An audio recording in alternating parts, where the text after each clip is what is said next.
Hello दोस्तों। Good afternoon, नमस्कार। तो उम्मीद करता हूँ कि आप सभी जो है स्वस्थ हैं, कुशल मंगल है, अपनी तैयारी जो है अच्छे और बढ़िया तरीके से कर रहे हैं। तो जैसे भी हो नीचे कमेंट करके अपना जो अपडेट है दे दीजिए। ठीक है, चलिए। तो जो भी हमारे क्लास में फर्स्ट टाइम आए हैं, पहली बार आए हैं, नए हैं, उन सभी को बता दे हमारे यहाँ पे जो आपकी बीएड का स्पेशल 2026 की जो आपकी तैयारी जो डेली बेसिस पे करवाई जा रही है। ठीक है, मैं अमित सर आपका जो क्लास है स्टार्ट कर रहा हूँ। ठीक है, क्लास का समय सभी को पता है। और जो हमारे क्लास में फर्स्ट पहली बार आए हैं, चैनल को सब्सक्राइब कर लेंगे। ठीक है, उन सभी से रिक्वेस्ट है। क्लास का समय देखिए, जीके जीएस की जो क्लास है सुबह 10 बजे, रीजनिंग की जो क्लास है दोपहर को 1 बजे इसी टाइम पर, कला की जो क्लास है 4 बजे शाम को, और हिंदी की जो क्लास है रात को 8 बजे आप सबको देखने को मिल जाती है। तो आप सबको इसी टाइम पर क्लास से जुड़ के तैयारी को पूरा और कंप्लीट करना है। नीचे डिस्क्रिप्शन में जाएंगे तो हमारे इंस्टाग्राम टेलीग्राम का लिंक मिलेगा आप सभी को, तो इंस्टाग्राम पे फॉलो करेंगे, टेलीग्राम चैनल को ज्वाइन करेंगे। टेलीग्राम चैनल पर डेली बेसिस पे क्लास का अपडेट, एग्जाम का अपडेट और बाकी जो पीडीएफ है आपको वहाँ पे मिल जाएगा, तो आप लोग जो है ज्वाइन कर सकते हैं टेलीग्राम चैनल को। ठीक है, बाकी आपकी मर्जी है, कुछ कर तो नहीं सकते उसमें हम। चलिए क्लास स्टार्ट करेंगे। स्टार्ट करने से पहले सभी से रिक्वेस्ट है कि जिस टाइम तक क्लास को देखिए, इतना कर रहे हैं तो इसके लिए क्लास को लाइक कर दीजिएगा, शेयर कर दीजिएगा, और जो है चैनल पे पहली बार तो चैनल को सब्सक्राइब कर लीजिएगा। ठीक है, क्या आपसे पैसा और रुपया तो लिया नहीं जा रहा है क्लास का, तो इतना काम तो आप लोग कर ही सकते हैं। ठीक है, विश्वास की बात है, विश्वास होगा कि आप सब लोग कर देंगे जो भी नए आए होंगे। यदि वर्ष 2005 शनिवार के दिन शुरू हुआ, यानी कि 1 जनवरी 2005 को जो है शनिवार है, ठीक है, तो वर्ष 2011 जो है निम्न दिनों में से कौन से दिन को समाप्त होगा पूछा है। ठीक है, समाप्त होगा। ठीक है, चलिए। तो वर्ष 2005 का जो प्रथम दिन है वह क्या हो गया है? शनिवार हो गया है। ठीक है, तो देखिए 2005 का पहला दिन आपका शनिवार। ठीक है, तो 2006 का क्या हो जाएगा?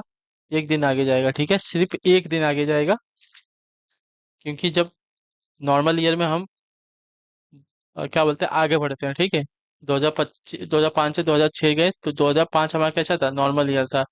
ठीक है, तो 2006 भी हमारा क्या हो जाएगा? इसका पहला दिन, क्योंकि 2005 के अभी तक फरवरी आया ना। 1 जनवरी 2005 से हम 1 जनवरी 2006 में गए। ठीक है, तो अभी क्या है? 2006 का फरवरी आया नहीं है, तो ये भी हमारा नॉर्मली ईयर है, कोई बड़ी बात नहीं है। तो सिर्फ एक दिन आगे जाएंगे, यहाँ पे आपका रविवार हो जाएगा। ठीक है, उसके बाद 1 जनवरी 2007, ये भी हमारा नॉर्मल है, तो रविवार के बाद एक दिन आगे सोमवार। ठीक है, अब 2008 हमारा क्या है? ये हमारा लीप ईयर है, लेकिन हमारा 2007 क्या था? ये हमारा नॉर्मल ईयर था। ठीक है,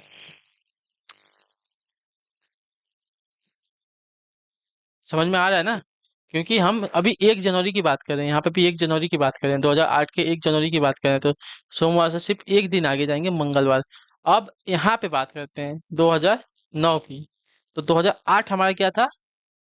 लीप ईयर था, तो इसके वजह से यहाँ पे हमारा 2 दिन आगे बढ़ जाएगा। 2009 का जो पहला दिन क्या हो जाएगा? मंगलवार से हमारा बुधवार नहीं आएगा, गुरुवार आ जाएगा। ठीक है, गुरुवार आ जाएगा। क्लियर सभी को? क्योंकि 2008 में हमारा फरवरी भी आएगा, ये तो हमारा 1 जनवरी की बात किए थे। ठीक है, अब जनवरी के बाद फरवरी तो आएगा ना 2008 का, क्योंकि ये लीप ईयर है। ठीक है, तो 2009 हमारा गुरुवार हो गया, उसका 2010, तो 2009 हमारा नॉर्मल ईयर था।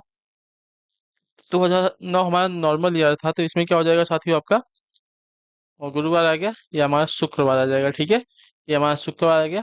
अब 2011 की बात करते हैं। ठीक है, ये भी हमारा क्या है? नॉर्मल ईयर था 2010, तो ये भी 2011 का हो जाएगा, शुक्रवार के बाद शनिवार हो जाएगा। ठीक है, तो 1 तारीख को अगर शनिवार से स्टार्ट हुआ है, ठीक है, ये 1 जैन को हमारा 2011 शुरू हुआ है। ठीक है, तो 31 दिसंबर 2011 को भी हमारा क्या होने वाला है?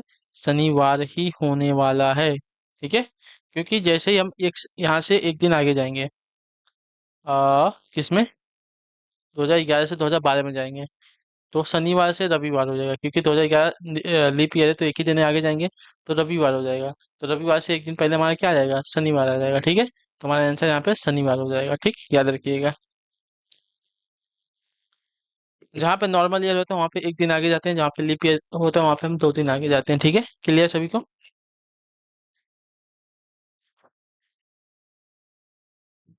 इससे इजी कुछ बता नहीं सकते आप सभी को। ठीक है, इतना आसान है। चलिए, एक आदमी जो है 20 किलोमीटर की दूरी को 5 किलोमीटर प्रति घंटे की गति से दौड़कर तय करता है, ठीक है। चलिए, समझ में आ गया। मतलब वो जो है, चलिए समझ में आ गया।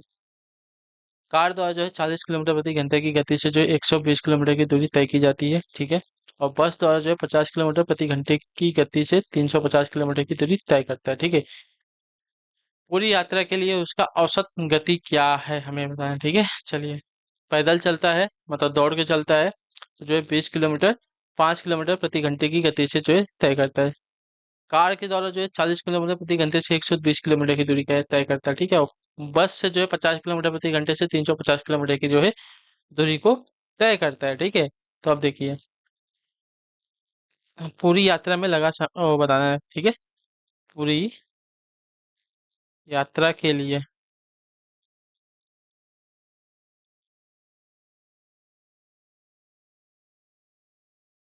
आदमी की औसत गति हमें बतानी है, ठीक है। चलिए, कुल तय की गई दूरी, ठीक है। कुल तय की गई दूरी बटे में कुल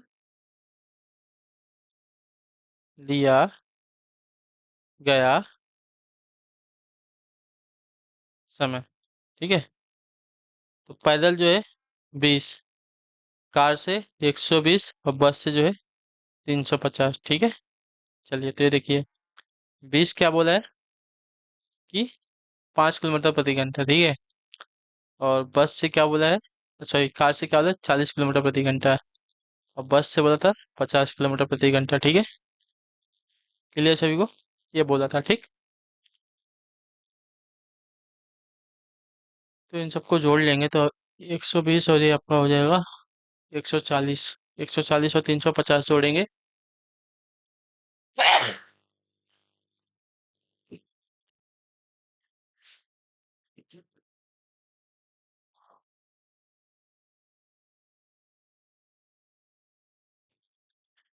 चलिए, इन सबको अगर आप जोड़ लेंगे तो आपका हो जाएगा 490 बटे में, इसको इससे डिवाइड कर लेंगे, 5 चौका 20, इससे इसको 4 तिहाई 12, तो इससे इसको डिवाइड करेंगे तो 7 बचेगा, ठीक। चलिए, 490 बटे में इन सबको जोड़ लें, 7 3 10, 4 14, ठीक है। 14 आ गया। अब 14 से अगर इसको डिवाइड करते हैं तो 14 तियां 42 होता है, ठीक है। 14 तियां 42 होता है, तो कितना बचा, 70 बचा, ठीक है। 49 में से 42 को घटाएंगे तो 70, 7 बचेगा। 7 और जीरो यहाँ पे हो गया तो 70 होगा ना। तो 14 5 70 हो गया, यानी कि 35 किलोमीटर प्रति घंटा आ जाएगा, ठीक है। औसत जो आ गया है 35 किलोमीटर प्रति घंटा आ गया है। क्लियर सभी को, तो ऑप्शन नंबर जो सी दिया गया है, आपका सही उत्तर होगा। ये हमें याद होना चाहिए, ठीक है। यात्रा के लिए आदमी की औसत गति हमें प्राप्त करनी थी, तो गति करने के लिए कुल तय की गई दूरी बटे में कुल लिया गया समय हमने निकाल लिया है, ठीक है। देखिए, कुल लिया गया समय हमने निकाल लिया कि जो है 20 किलोमीटर उसने 4 घंटे में, 120 किलोमीटर उसने 3 घंटे में और 350 किलोमीटर उसने 7 घंटे में जो है यहाँ पे दूरी को तय किया है, ठीक है। और कितनी दूरी टोटल तय किया था उसने, 490 किलोमीटर की दूरी उसने टोटल तय किया था, ठीक है। तो कुल समय को जोड़ देंगे तो 14 हो जाएगा, और कुल दूरी हमें 490, तो 490 को 14 से डिवाइड करेंगे तो हमारा जो है औसत दूरी हमें पता चल जाएगी, 35 किलोमीटर प्रति घंटे से जो है टोटल दूरी को पार किया है, ठीक है। क्लियर है सभी को, समझ में आया था ना। चलिए, अब आते हैं वाले क्वेश्चन पे, ध्यान से देखेंगे। ए और बी एक कार्य को जो है क्रमशः 24 दिनों में और 12 दिन में, मतलब ए जो है 24 दिन में और बी जो है 12 दिन में कर सकते हैं, ठीक है। ए बी और सी एक साथ उसी कार्य को जो है 4 दिनों में कर सकते हैं, ठीक है। चलिए, यदि कार्य को ए और बी द्वारा एक साथ शुरू किया गया है, ठीक है, और वे केवल 3 दिनों के लिए कार्य करते हैं। उसके बाद जो है शेष कार्य जो है सी द्वारा अकेले ही समाप्त किया गया। तो सी ने कितने दिनों के लिए कार्य किया? क्लियर सभी को? क्वेश्चन समझ में आ गया ना? चलिए, ये आपका आखिरी क्वेश्चन होगा, इसके बाद क्वेश्चन नहीं करा पाऊंगा, ठीक है। चलिए, ए और बी देखिए कार्य करते हैं 24 दिन में और 12 दिन में, ठीक है, क्रमशः। और ए बी सी एक साथ जो है उसी कार्य को 4 दिन में समाप्त कर सकते हैं। यदि ए और बी ने एक ही साथ जो है कार्य को शुरू किया और 3 दिन तक कार्य किए, बाकी जो कार्य बचा हुआ है उसको सी ने अकेले कितने दिन में समाप्त किया है वो बता रहे हैं, ठीक है। चलिए,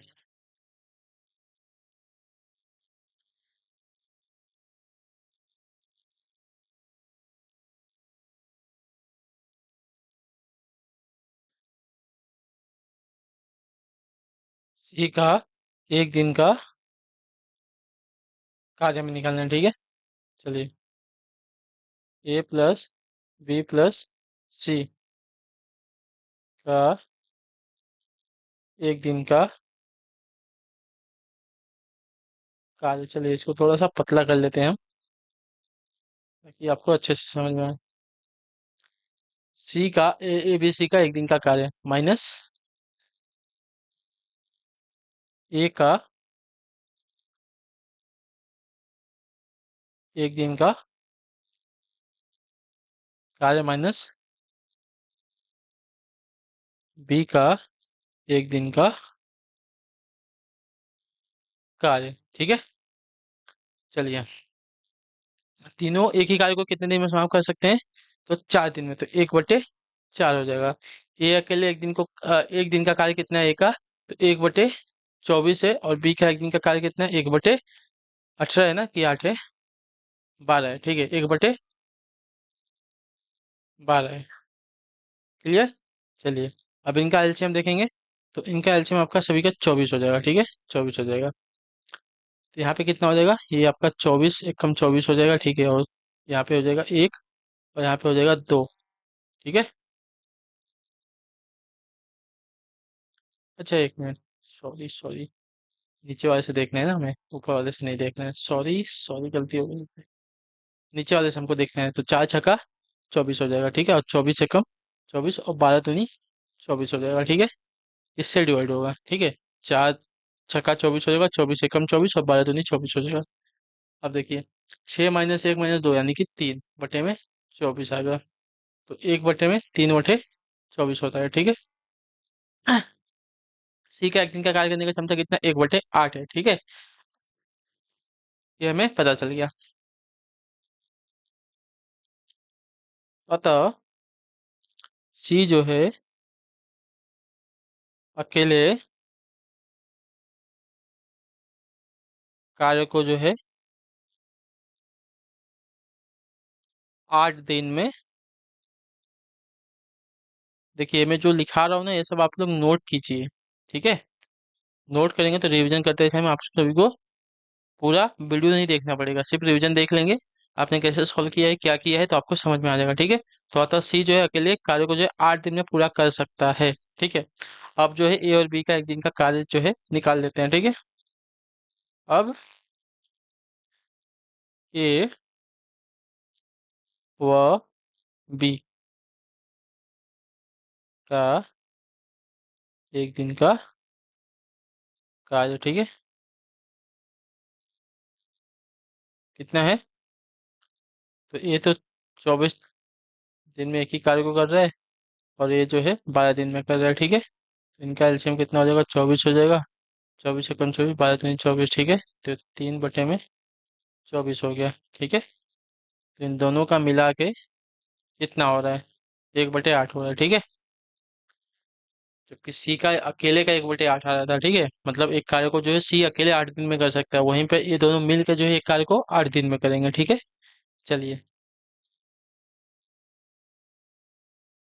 तो ए और बी का 3 दिन का कार्य कितना हो जाएगा वो हमें बताना है, ठीक है, क्योंकि 4 दिन का कार्य है, उसमें से 3 दिन तो इन लोग ने कर दिया है, ठीक है। तो देखिए, ए व बी का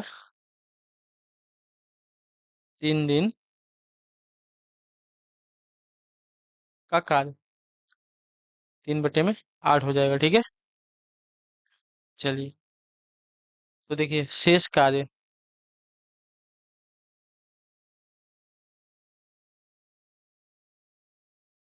इतना कार्य तो समाप्त हो चुका है, ठीक है।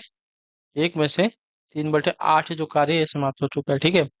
अब देखिए, 8 एकम 8, 8 में से 3 को घटाएंगे, 5 बचेगा, 5/8। अब इतना कार्य जो है बचा हुआ है, ठीक है। इतना कार्य हमारा बचा हुआ है। चलिए,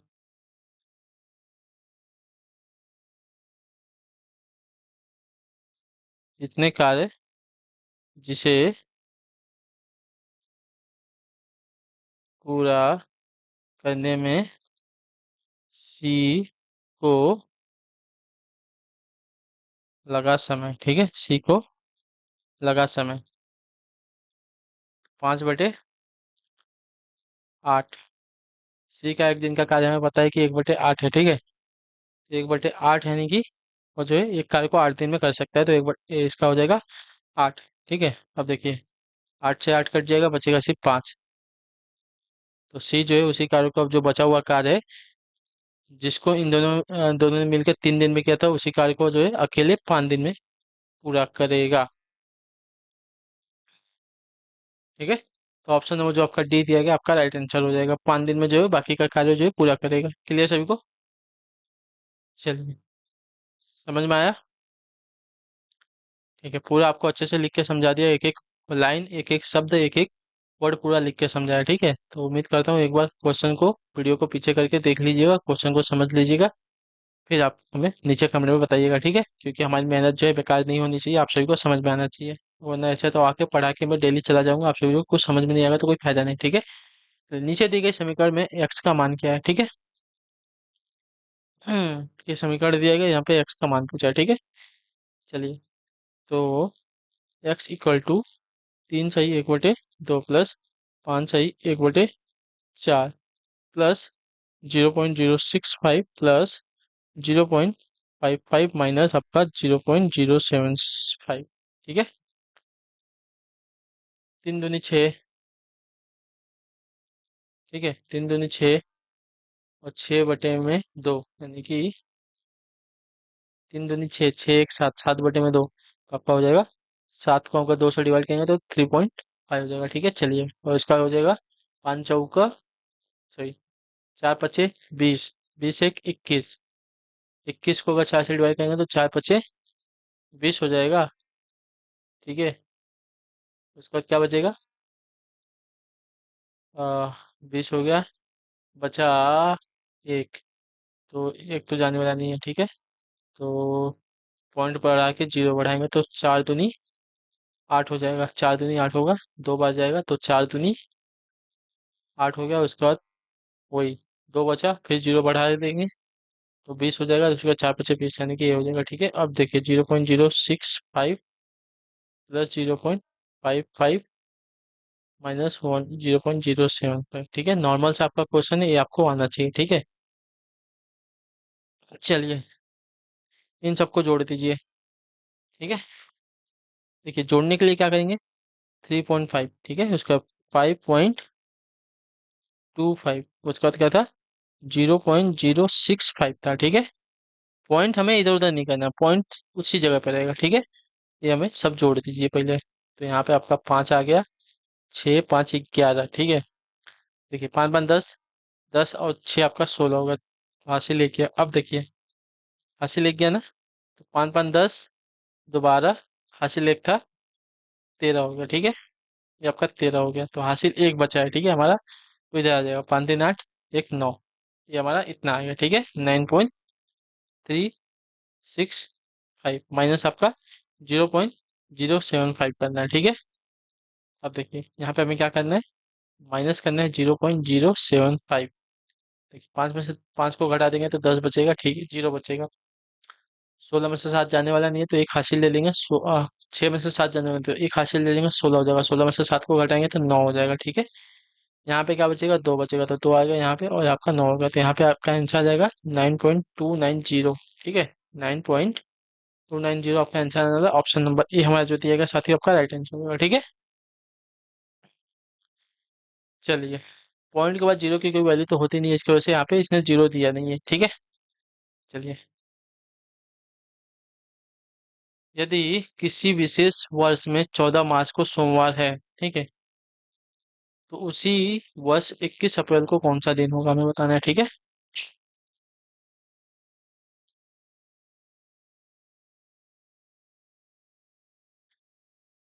चलिए बताइए साथी।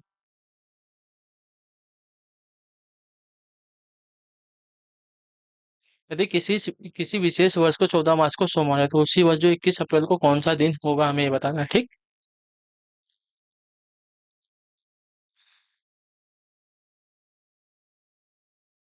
14 मार्च से 21 अप्रैल के बीच में दिनों की संख्या देखते हैं, ठीक है।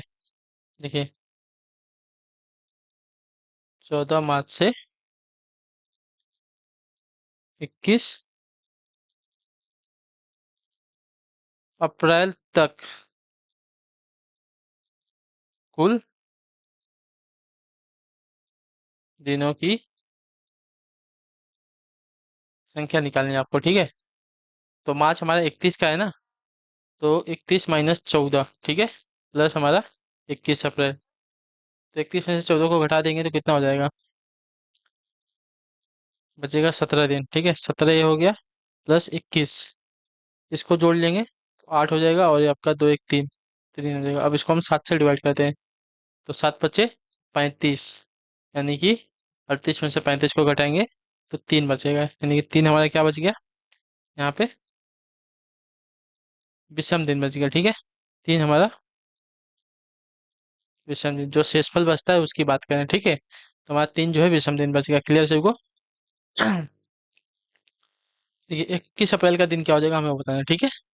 21 अप्रैल का दिन बताना है ना, तो यहाँ पे क्या बता, सोमवार हुआ था, ठीक है। तो सोमवार में 3 दिन आगे जाएंगे, ठीक है। 1 2 3, ठीक है। मंगलवार, बुधवार, गुरुवार आंसर आ जाएगा, ठीक। क्लियर, बहुत ईजी है। चलिए, तो क्लास को यहीं पे आप कर देते हैं, कंप्लीट करते हैं। उम्मीद करता हूँ आप सभी को जो क्लास है पसंद आई हो, अच्छी लगी, तो अपना जो फीडबैक है क्लास के बारे में नीचे कमेंट में दीजिए, क्लास के बारे में, ठीक है। तो आप सभी से मिलेंगे हम आपकी अगली क्लास में, तब तक के लिए टाटा बाय बाय, जय हिंद जय भारत। आपसे क्लास से जुड़ने के लिए बहुत बहुत ही धन्यवाद साथियों, ठीक है। चलिए, एक आपको आंसर दे देता हूँ, ये आप लोग निकाल लेंगे, ठीक है। ये आपका क्या है, कुछ लोग एक कतार में खड़े हैं, ठीक है। वैशाली आगे से 10वें स्थान पे और पीछे से जो है 32वें स्थान पे है, ठीक है। तो दोनों को जोड़ लीजिए ना, तो जो है पंक्ति में कितने लोग हैं हमें पता चल जाएगा, और -1 कर दीजिए, ठीक है। देखिए, 32 और 10 42 हो जाएगा, 42 में से -1 करेंगे तो 41 हो जाएगा, यानी कि पंक्ति में 41 लोग हैं, ठीक है। वसंत पीछे से 23वें स्थान पे है, ठीक है। वसंत का आगे से स्थान निकाला है, ठीक है। तो 41 में से 23 को माइनस कर लेंगे तो उसका स्थान आ जाएगा, ठीक है। 41 में से 23 को माइनस करेंगे तो उसका स्थान आएगा, प्लस उसमें 1 करेंगे, ठीक है। क्योंकि घटाने की बात करें, जहाँ पे घटाने की बात करेगा वहाँ पे +1 होगा, और जहाँ पे जोड़ने की बात करेगा वहाँ पे -1 होगा, ठीक है। तो 10 और 32 को जोड़ देंगे तो हो जाएगा कितना, 42, -1 कर देंगे, 41, पंक्ति में 41 लोग आ गए। अब 41 माइनस 23 करना है, इसमें +1 करना है, ठीक है। तो इसमें क्या हो जाएगा, तो उसका स्थान जो 19वां आ जाएगा। चलिए, एक क्वेश्चन मैंने आपको और करवा दिया, और उसके बाद आप लोग निकाल लेंगे क्वेश्चन में वसंत का आगे से स्थान हमने ज्ञात कर लिया, और वसंत एवं वैशाली के मध्य कितने लोग हैं ये भी आपको बताना है, ठीक है। ये आपके ऊपर रहेगा क्वेश्चन, ठीक है, ये आप लोग बताएंगे। चलिए, ये आपका होमवर्क है, होमवर्क आप लोग नीचे कमेंट में देंगे। तो आपसे मिलते हैं आपकी अगली क्लास है, तब तक के लिए टाटा बाय बाय, जय हिंद जय भारत। आपसे क्लास से जुड़ने के लिए बहुत बहुत ही धन्यवाद साथियों।